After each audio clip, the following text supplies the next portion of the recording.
آج ہم انشاءاللہ 7ویں پارے میں سورہ انعام کی تلاوت کریں گے۔ انعام عربی میں چوپایوں اور جانوروں کو کہا جاتا ہے۔ اس صورت میں جو مشرکین کچھ جانور متعین کرتے تھے جو غیر اللہ کے نام پر چھوڑ دیتے تھے، اور کچھ جانور ایسے تھے جن کا دودھ اور گوشت مردوں کے لیے حلال تھا، عورتوں کے لیے حلال نہیں کرتے تھے، یا اس کا برعکس کرتے تھے، عورتوں کے لیے حلال ہوتا مردوں کے لیے حلال نہ ہوتا۔ اور پھر صائبہ، بحیرہ ایسے جانور تھے جن کے نام رکھے تھے، ان کو چھوڑ دیتے تھے کہ یہ بتوں کے نام پہ ہیں۔ اس مناسبت سے اس سورت کا نام سورہ انعام رکھا گیا ہے۔ اس کی پہلی 3 آیات کی بڑی فضیلت بیان کی گئی ہے۔ چنانچہ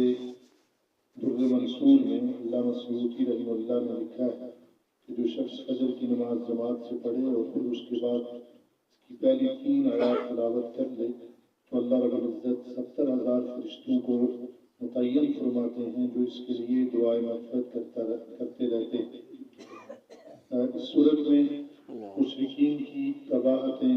اور جناب نبی کریم صلی اللہ علیہ وسلم کی ان کو دعوت دینا، توحید اور رسالت کو بیان کیا گیا ہے،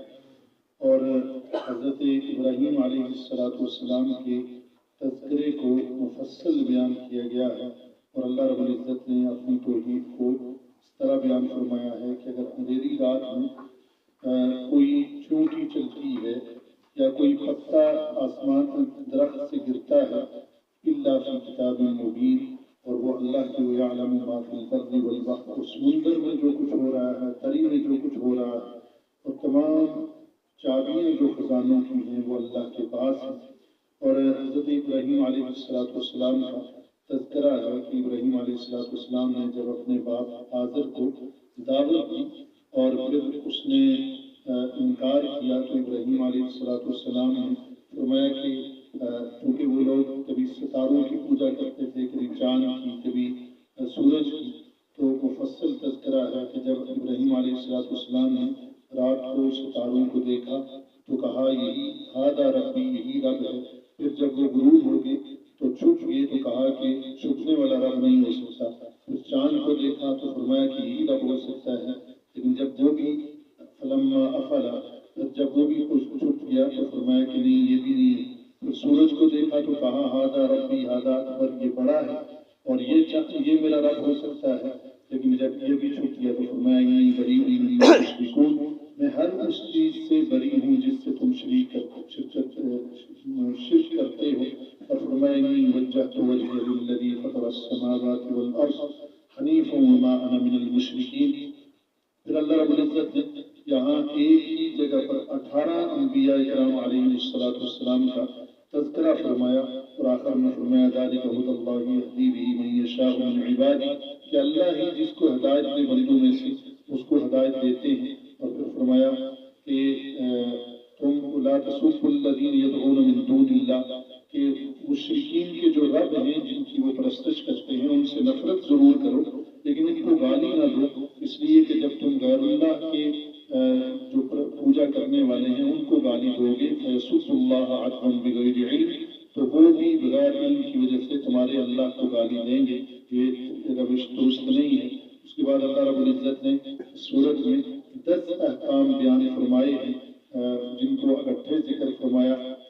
کہ اللہ تشرکوا بہ شیئا، اللہ کے ساتھ کسی چیز کو شریک نہ ٹھہراؤ، وبالوالدین احسانا، والدین کے ساتھ بھلائی کرو، اولاد کو رزق کے خوف سے قتل نہ کرو، یہ جو خاندانی منصوبہ بندی ہے اسی زمرے میں، اور بے حیائی کی باتیں نہ پھیلاؤ، اور بے جان کسی کو قتل نہ کرو، ڈاکہ زنی چوری سے منع کیا گیا، یتیم کے مال نہ کھاؤ، اگر اس کے ساتھ معاملہ کرنا بھی ہے تو بھلائی کے ساتھ کرو، میزان کو یعنی ترازو کو برابر تولو، اور جب کوئی بات کہنی ہو تو عدل کے ساتھ کہو اور عہد کو پورا کرو اور سیدھے راستے پہ چلو۔ ان 10 احکام کو بیان فرمایا۔ اس کے بعد اللہ رب العزت نے فرمایا کہ من جاء بالحسنۃ فلہ عشر امثالها، اس امت کا اس کو یہ فضیلت حاصل ہے کہ جو ایک نیکی کرے گا اللہ اس کو 10 نیکیاں حسنۃ دیں گے، ومن جاء بالسیئۃ جو برائی کے ساتھ آئے گا فلا یجزی الا مثلھا تو اس کی بس مثل ہی اس کو برائی ملے گی، اس میں زیادتی نہیں ہوگی۔ اور آخر میں اللہ رب العزت نے ہمیں ایک اصول بتلایا کہ ان صلاتی و نسکی و محیای و مماتی، کہ ہماری نمازیں، ہماری قربانیاں، ہماری زندگی اور ہماری موت یہ اللہ کے لیے ہے، لا شریک لہ، جس کا کوئی شریک نہیں۔ اللہ پاک ہمیں ان باتوں پر عمل